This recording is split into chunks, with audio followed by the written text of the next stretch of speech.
want instant gratification when it comes to this sort of thing. Isn't that correct, Al? That's exactly right, and that's why I like to entitle the presentation, Things to Do to Get Business Now. So why don't we get started with the instant marketing tactic number one. Some of these are going to sound a little bit funny, but let me tell you, first and foremost, I've proven these. I've seen others prove these. The research for Guerrilla Marketing in 30 Days showed examples of these actually happening. Nominate yourself for an award. If you go online, you can see a whole bunch of opportunities to do this, especially for website awards. It wasn't, I think maybe you did mention it in my introduction, that I'm a member of the USA Today Small Business Panel. That sounds very impressive.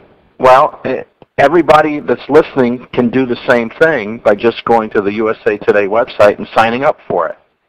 And that's kind of the example that I'm using here. That doesn't cost any money, yet it's very imaginative. Fast Company magazine nominated me one time in 2005 to be one of their Fast 50, ordinary people doing extraordinary things through innovation and technology. That nomination is a self-nomination. And you nominate yourself and then publicize the heck out of it.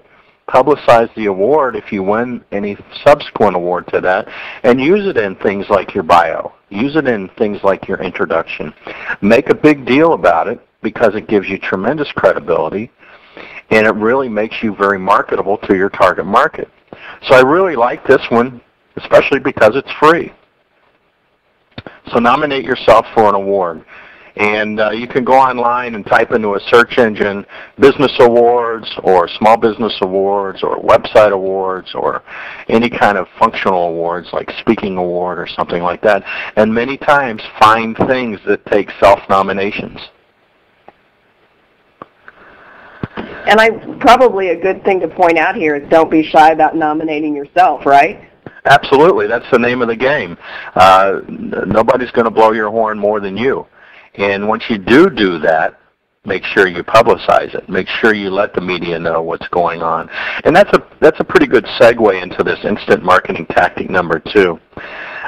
Also in my introduction, you heard Susan say that I review Super Bowl commercials every year.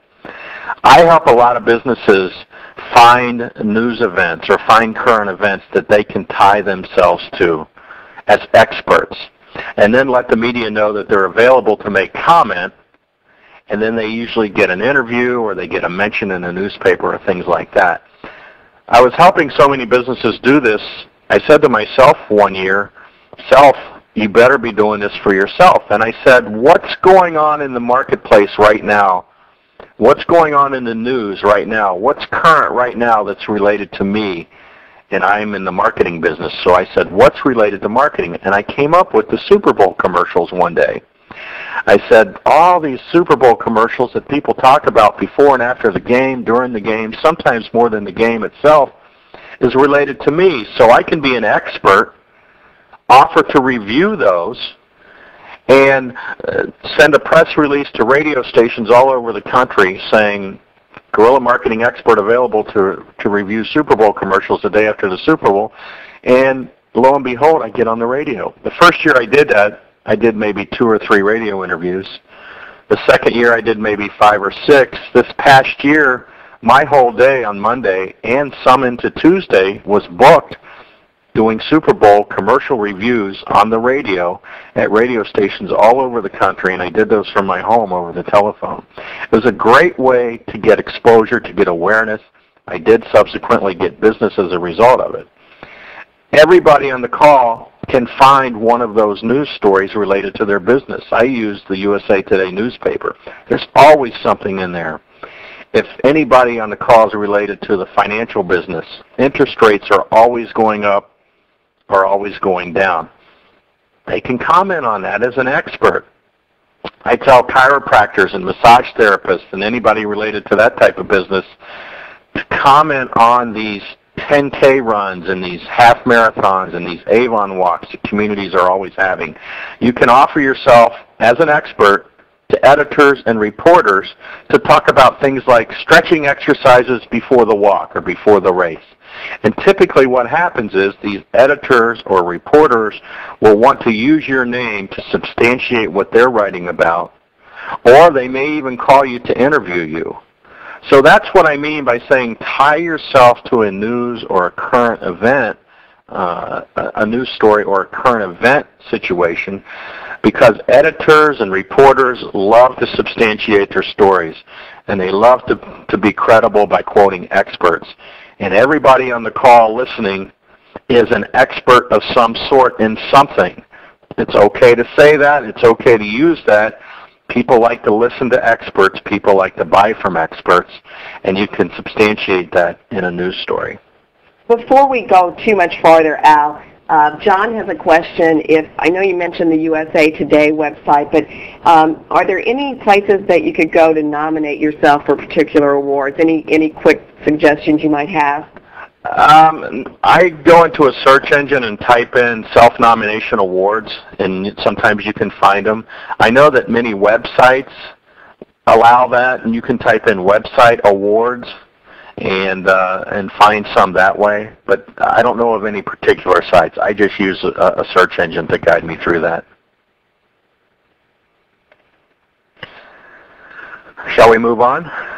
Oh, absolutely. Thank you. Okay. Yes. Let me move on to instant marketing tactic number 3. Now, this is one of those ones that falls into the category of maybe very unusual. Some people might even say hokey. But I'm a big believer in extreme marketing and outrageous marketing because that's the type of marketing that gets noticed. I've actually seen this done. I've not tried it personally, but I have seen the PR that resulted from it. And that is stage a protest or a demonstration where you're protesting something very positive. You know, so many protests are protesting negative things or controversial situations. But imagine picket signs in front of your place of business that had painted on it, great customer service practiced here. These people are interested in customers, something very positive. You can publicize this either before or after it happens, but once it happens and you repeat it, you definitely will get exposure within the media. So this is one of those little things, but it's something that I guarantee you that your competition isn't doing. It will make you stand out. People will take notice, especially when the media starts covering it. So that's kind of a small one, but it works. Well, you really have to be creative is what I hear you saying, too. Well, as I started at the beginning, guerrilla marketing is based on information, knowledge, time, energy, and imagination. So these ideas that I'm putting forth here are only limited by our imagination. We've heard that expression before, but nothing could be truer as it relates to guerrilla marketing, and exactly to your point.